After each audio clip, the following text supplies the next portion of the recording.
What's up? Welcome to the Confluence.VC podcast. This podcast is meant to give you a personal glimpse into the next era of investors and operators.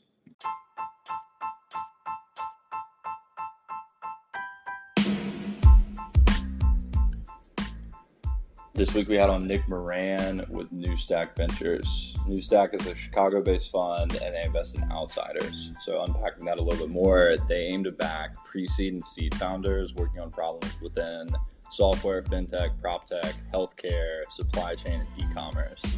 Nick's a managing partner in the fund, and he's also the founder and co-host of The Full Ratchet. You should check it out if you haven't checked out that podcast already. In this talk, we cover becoming an insider within the venture game, the solo capitalist movement, and why it's worth betting on talent from outside of the major hubs.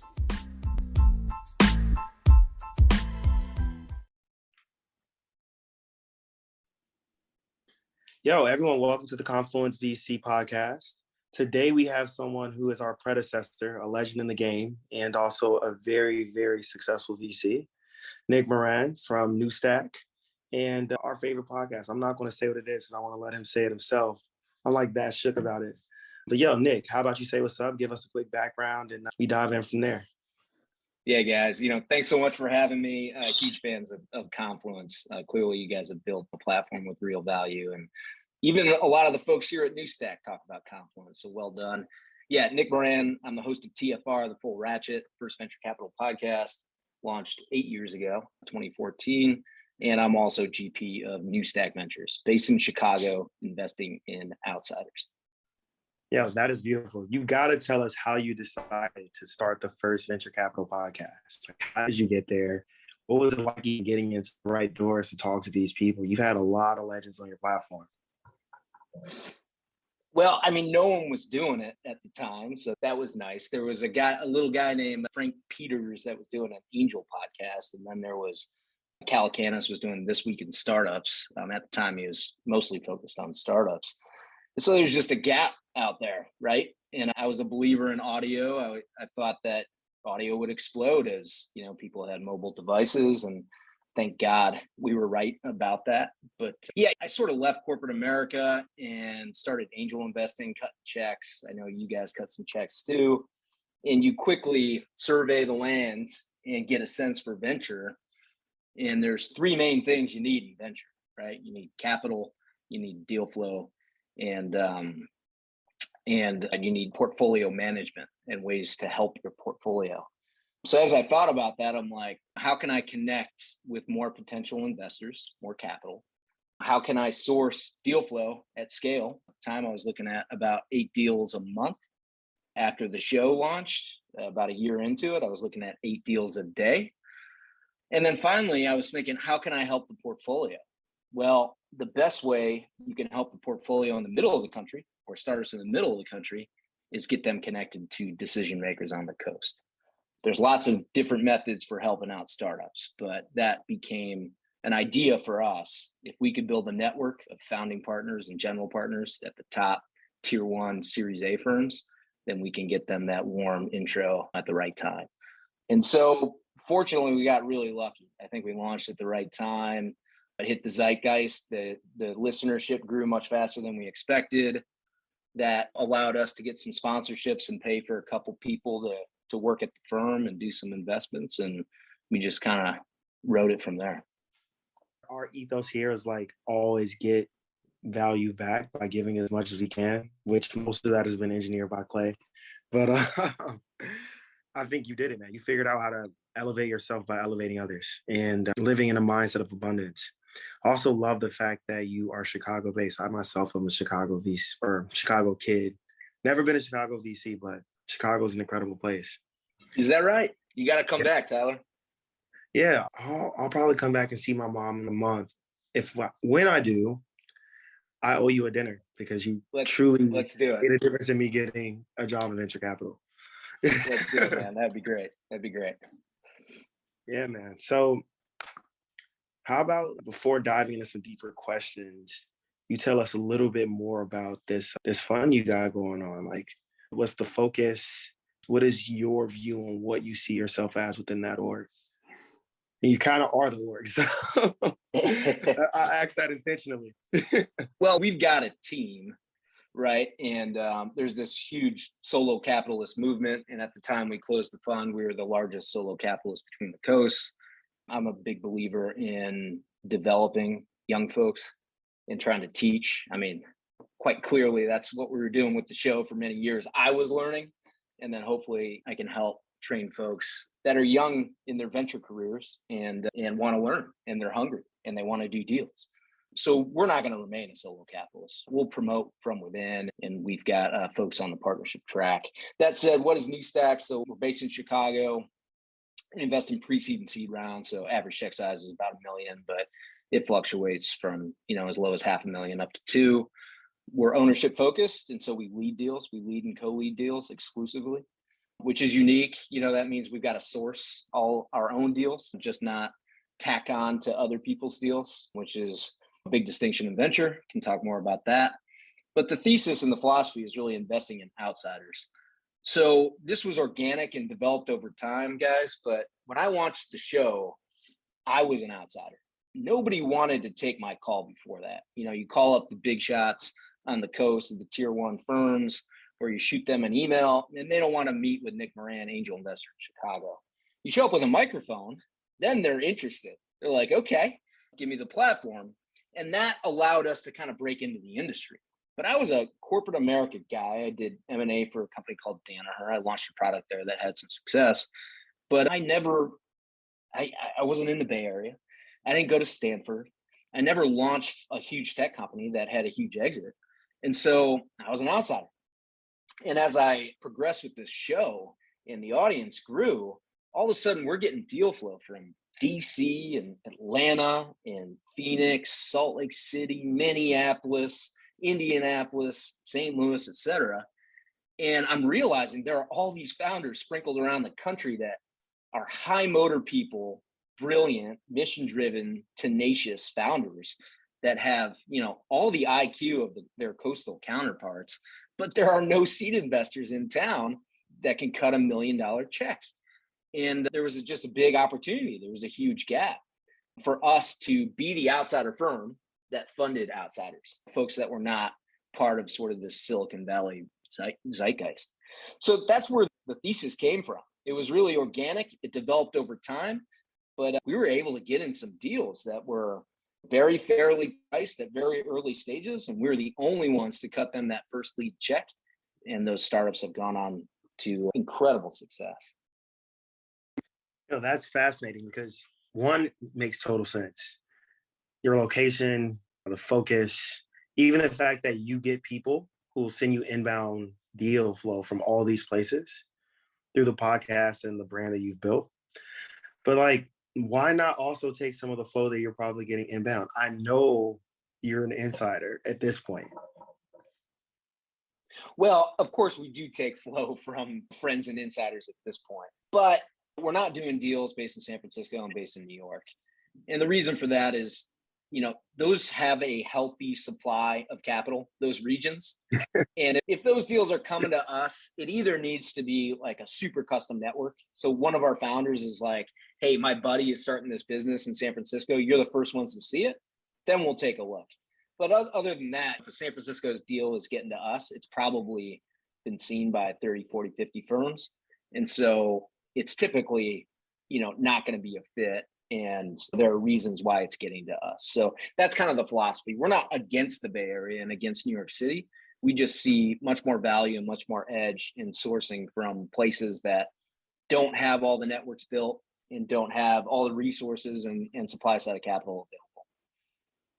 Something you just said that I think other people should take note of is if you are an outsider and you're struggling to get a call with people, just show up with a microphone and the dynamic changes completely. You should just prey on these people's vanity. The approach that we took, because everybody wants publicity, everybody wants distribution of their own brand. So Guilty. I was, I still consider myself an outsider. I grew up in Charlotte and nobody wants to take calls from Charlotte-based VCs or investors. So I got to be creative of how to get in the door with people and provide value. But I think that's interesting, something a lot of people don't do. 100%. And here's a stat, I think we've done 8 deals now, maybe more, that were cold inbound. So cold emails to us, no referral. And 3 of our top 4 performers in the portfolio were cold. So these are, deals that have been funded Series B, C, D, beyond. And the 3 of the top 4 were cold inbound. We love a good hustler. And if you can write a really good cold email and get somebody's attention, keep it concise and play to their vanity, like you mentioned, Clay, a little bit, stroke their ego. Like, I love your show, or I love this blog post you wrote, or what have you. Get their attention and capture a bit of their mind share, then that's a skill in itself, right? I was about to say, like, that's a huge skill. Like, capturing people's attention should be like one of the only skills that matters right now. So you're able to do that. I think it shows a lot of competency in other areas too. So I totally 100%. Agree. So anyone out there in the audience that is an investor that knows some early stage founders, or any founders out there that they're looking for funding, just shoot us a cold email, team@newstack.vc, and we'll absolutely take a look. You should tell the audience here, for that cold inbound, what you're looking for. I know your website lays it out pretty clearly, but want to talk about any of those spaces or what the scope might be? Yeah, like 75% of what we do is B2B SaaS. That's our bread and butter. I come from the B2B world, and the main areas are fintech, prop tech, healthcare, e-commerce, supply chain logistics. Those are the areas that we've developed expertise in as a firm here at Newstack. But we're generalists. We do some stuff outside of that. We've done some consumer deals. We've gotten really lucky with a few of those, and we're open-minded. We've done some marketplace deals. So we're not going to do life sciences. We're not going to do med devices or anything that requires regulatory approval. We're pretty hesitant around Web3 and crypto, mostly because it's just not our expertise yet. It would take a lot of time and effort, or a talent addition, to really be good at Web3, make sure that we're doing the best deals there. So yeah, it's mostly enterprise SaaS, but anything that's really early, angel stage, pre-seed stage, seed stage, if you've built a product, whether you've launched it or not, we'll chat with you. Beautiful. And to go back to how we met you, or heard of you, more importantly, because we're fanboys, tell us what you think of podcasts nowadays. Are you more or less interested in doing it yourself, as you've seen them kind of become a little bit more saturated? Like, specifically with MVC, I know in the last 8 years, like we mentioned at the top of the call, that there were like 2 to 3 sources of information for people to tune into. It's obviously changed a little bit over the last close to a decade. Like, how are you thinking about that? Are you still like super bullish on audio? You cooled off your interest in that? Yeah, you're like a certified expert in the space. I'm curious here if anything's changed. It's a good question. I mean, first off, bullish on the space. Clearly audio has exploded, right? But with that, there's a lot more supply side of content. So there's a lot more people hosting shows. I think for us, being early was important, and then trying to be good, get good guests and have interesting conversations, not just sort of canned basic questions. And so that's what kind of kept us around, because there were a lot of copycats. You guys probably know Harry. He came around 8-9 months after, and he did a good job, and he stuck around. But there was probably 6 to 10 others within the first year that are all gone, right? And so the tough thing about podcasting or blogging or video, what do they call it? Video blogging, or any of these things, is it takes a ton of effort. And if you want to be good, you got to be differentiated, and you got to have an interesting approach, something that's a little different.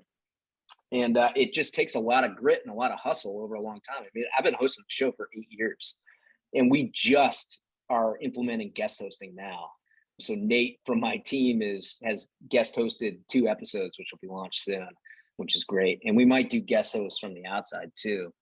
But yeah, it takes a lot of work. I mean, hosting a show inside and out for week in, week out for 8 years, and try to have it be quality is tough to do. So I'm bullish on the category. I think podcasting is here to stay, but it's now a red ocean. If you guys have read this book, Blue Ocean Strategy, like, it's red. It's competitive. There's lots of players there. Everyone is trying to carve out more market share of ears. People only have so much time and so much patience. So you got to be interesting enough for them to commit an hour or 45 minutes to listen. And in general, I like blue oceans. So I like places where they're emerging and not many people are playing, but it's hit the zeitgeist and it's growing fast. So we found that with the podcast originally in 2014, total blue ocean space. My parents didn't even know what a podcast was when I launched this thing. Thought I was nuts for leaving my corporate job and launching a podcast. But now it's a mature segment. So we're constantly at NewStack, we're constantly looking for new mediums and new platforms and blue oceans where we can kind of catch them early and ride that wave. That was going to be my next question, man. What's next? We've been thinking about this, maybe new forms of doing podcasts, like co-hosting or having founders work with their VCs and them just having open conversations in front of folks. Even the concept of like porting a lot of this content that we have on the podcast into written, which LinkedIn posts or blogs and things like that can have some virality, and user-generated content is creative, like incredible, right? Like, what do you all think, if you can share? Well, I don't know that we've made firm decisions. So we just had an exercise. We went through the podcast, we brought in a consultant, and we talked about evolutionary changes and revolutionary changes, right? We figured out all the evolutionary stuff. We have not quite decided on the revolutionary stuff. But as I think about it, like, if you're trying to do something unique and special that's going to capture people's attention, it doesn't necessarily have to be an audio program or a podcast, right? It could be content. It could be a centralized platform for content. It could be community, right? There's this amazing website called Confluence.VC where you guys are doing some of this stuff, right? Around community, around content. It could be around video. There's a lot of different forms and a lot of, even technology. Sorry. So like you could do something with technology, and we've actually experimented with that. So last year we launched this site called VC Rank. It's vc-rank.com. And a founder can go there, they can answer 5 questions, and they get a customized list of the perfect VCs for their stage, sector, and geo, right? And they can look at the specialist VCs, the generalist VCs, the geographic VCs. And so we're sourcing now 9 deals per day through that website. Founders are just going to the website, filling it out, and then we get to kind of look at their answers and say, oh, is this a thesis fit for NewStack? So that's sort of a similar thought process around the same concept, which is how are you innovating to provide value first to others, and then hopefully value will accrue back to you. Dude, that's on point. We actually made something similar, but we didn't think about it in the angle that you did. We made the commonapp.vc. You should check it out. It's like when you go to college, you do one application that sends it to all the colleges. It's like that for us, but it sends it to every member of the Confluence VC that's relevant. Wow, that's pretty cool. Yeah, but I actually really like the simplicity of your tool because it's much cleaner, and it actually puts them in a position to where like that's a knowledge gather versus for us it kind of goes into this black hole. So they're both good. They're both good concepts. I think fortunately the one that we built works for them and it works for us. We've done one deal that was sourced through that in the past. I think it was launched 8 months ago. And so that's a testament to the tech tool. We've actually done a deal because we've built some other tech too that we have not done any deals from that technology. And so anyway, the broader point is start building like Clay and Tyler, start getting out there, whether it's community, whether it's content, try and do something fresh and new. Yeah, man. I see. I think we're running up to the point where you get to ask us anything in the world. Ask you guys. Yeah.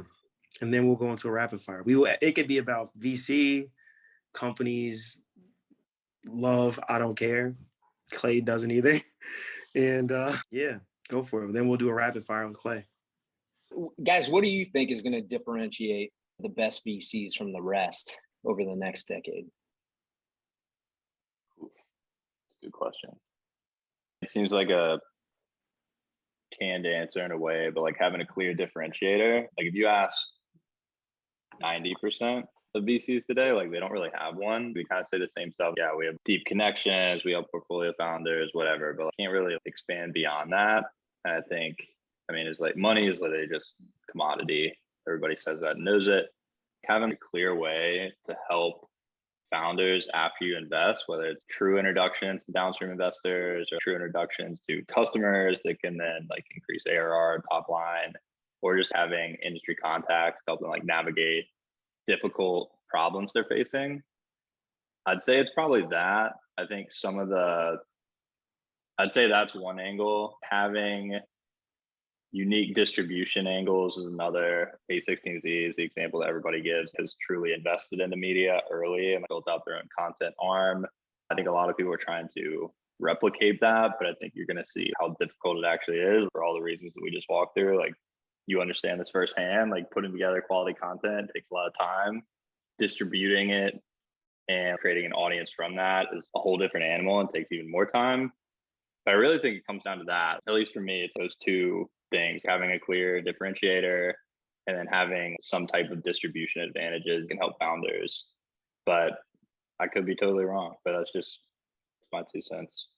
Tyler, what do you got? I think you're on point, bro. I mean, I obviously echo you. I think Clay and I tend to see a lot of the same things, which, if we interpret data correctly, puts us in similar spots.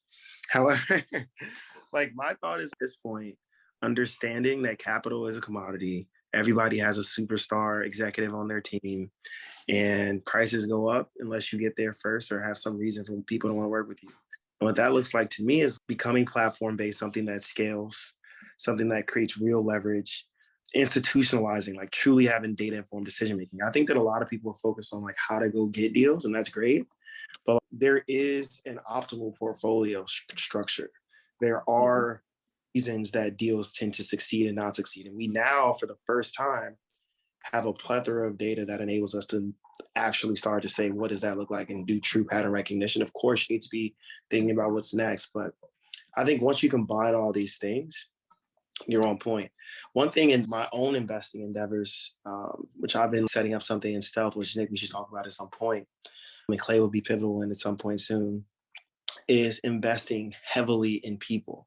Everyone believes that investing is about people, but how many people as investors are truly making sure that their investments are better, right? So like paying for coaching for your potential GPs or your founders, actually having circles and communities for them to be vulnerable, figure out what's internally giving them friction or creating bottlenecks. And as they become better leaders and their second tier of leaders become leaders, that affects their entire organization, gives them resilience, and helps them excel beyond their peers. Love it. I mean, you're giving me ideas right now for what we should be building as a firm. I love it. Yeah, let's talk offline. Let's do it. Really cool.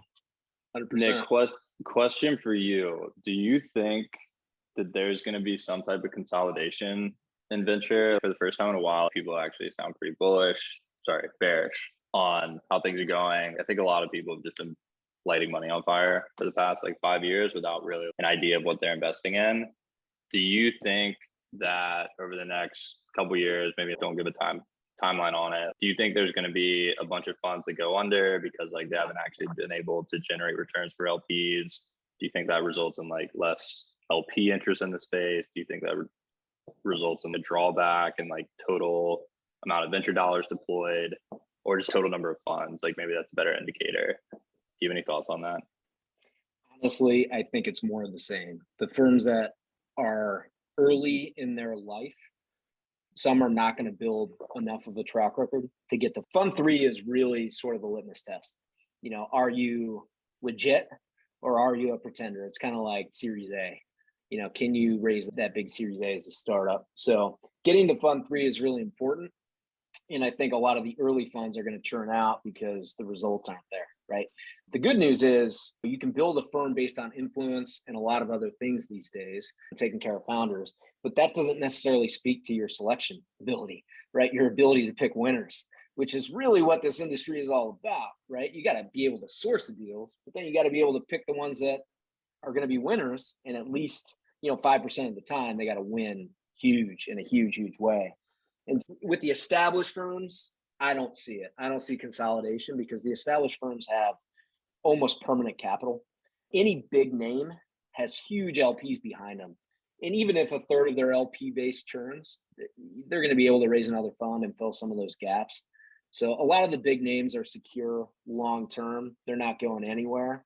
They're not going to want to consolidate with each other. And it's really the small firms where we're going to see some churn. But those partners will probably catch on with other firms that are having success, right? The firms that are growing might hire a GP from a firm that failed as a specialist in a certain category.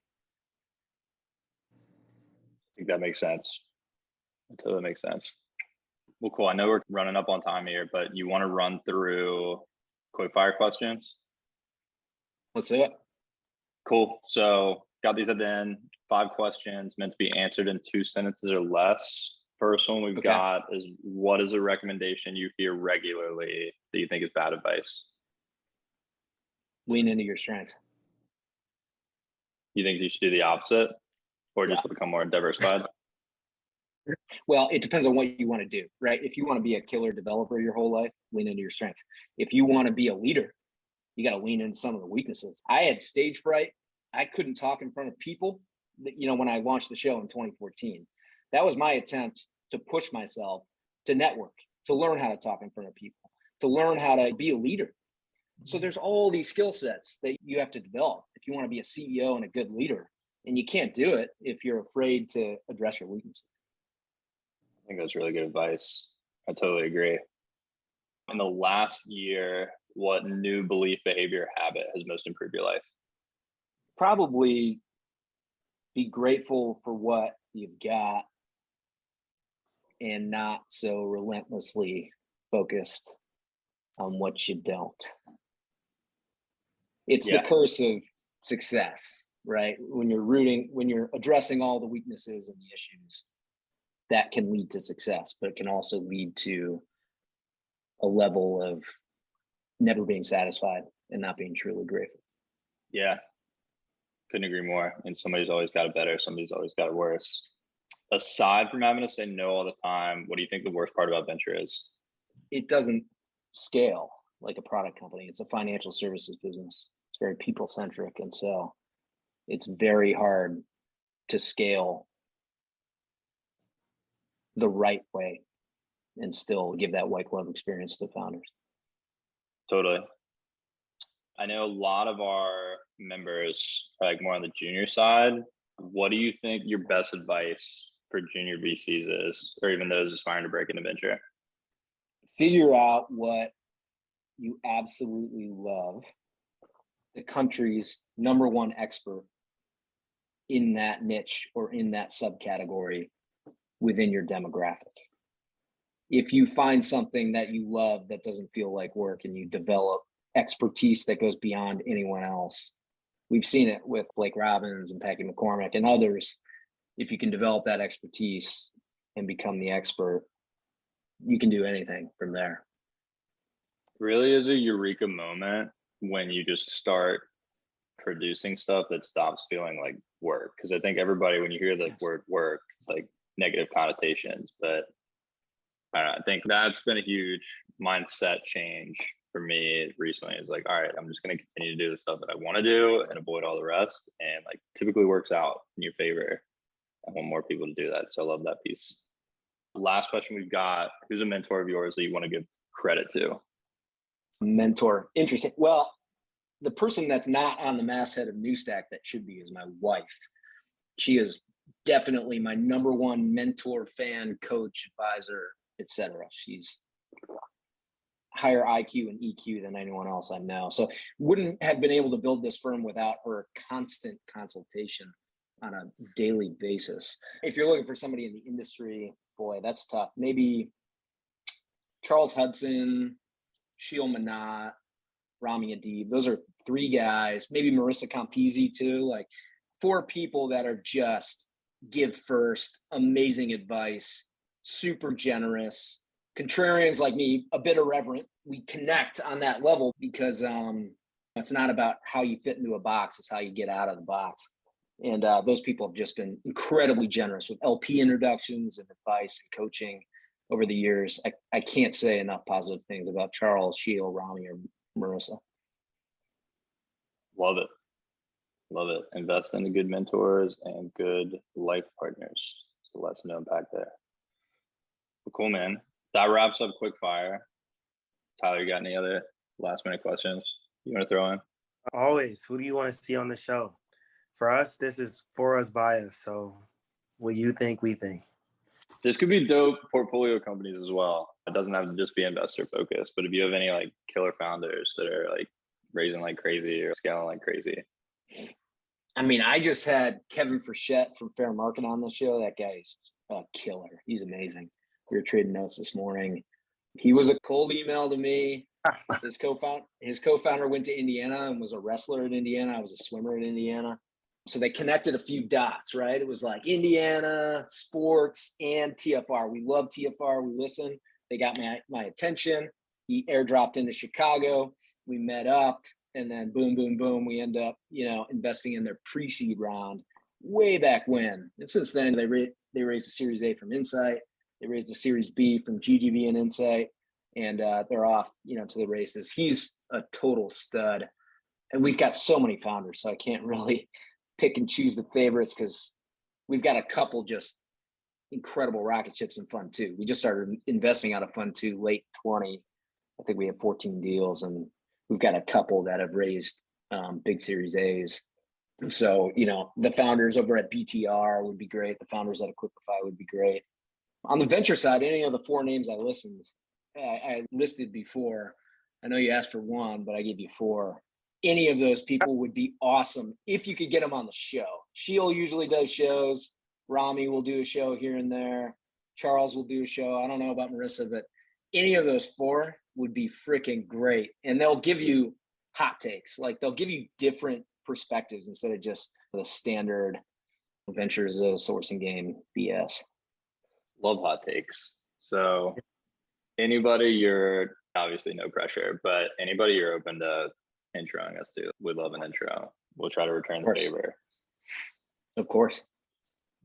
Yeah, just let me know who's on your list. Shoot me an email with a blurb and I'll forward it. Yeah, 100%. Yeah, I feel like we got a lot of overlaps. We probably should. If you're looking for guests, like we can probably shoot you stuff too. So yeah, let's do it. Classic give and take. Also, probably just some general ways we can collaborate. So life is good. 100%. I wasn't joking. What you guys are building, I am a fan. When I first came across it, I'm like, why did I not think of this? So I love it. At some point, it'd be good to get together and understand sort of the master plan and the vision here. Yeah, let's put some time on maybe somewhere in the next 3 weeks, whenever you have time. And are you coming to town soon, Tyler? When it gets hot. We're both like homeless right now. Like him and I have just been bouncing around the world for the last 2 years without a home base. Where are you now, Clay? I'm in Nashville for the month. Wow. Okay. I did that the last 2 years. I'm still homeless. We're in an Airbnb and have been for 2 years, but kind of went around the country during the pandemic. So I get it. Probably not the same experience as you guys, younger guys and stuff, with my family and all that, but I bet it was fun. Yeah, no end in sight.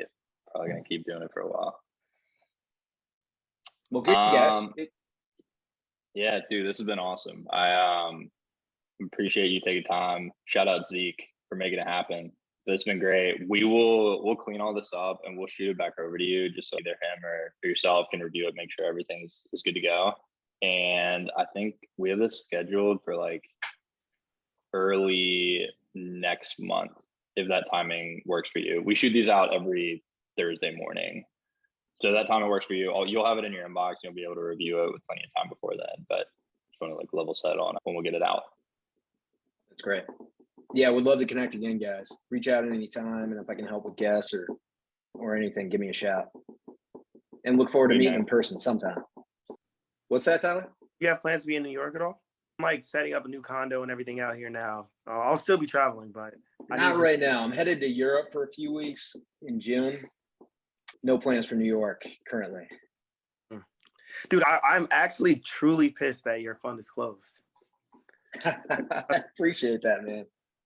Yeah, like Clay and I are going to be launching some really cool initiatives for the Confluence community. We're going to be hopefully becoming an LP to a whole bunch of micro VCs.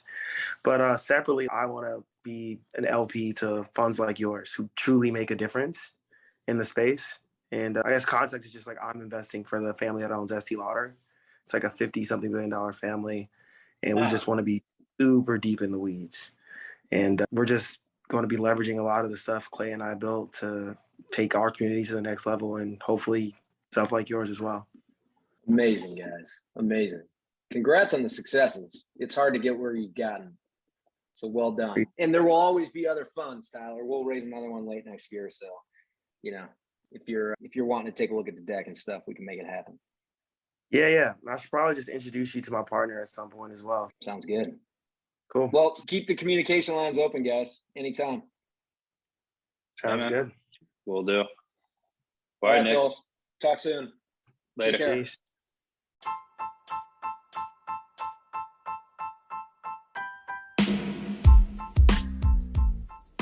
Huge thanks again to Nick for coming on this week. Hope that each of you were able to pick up something valuable from that talk.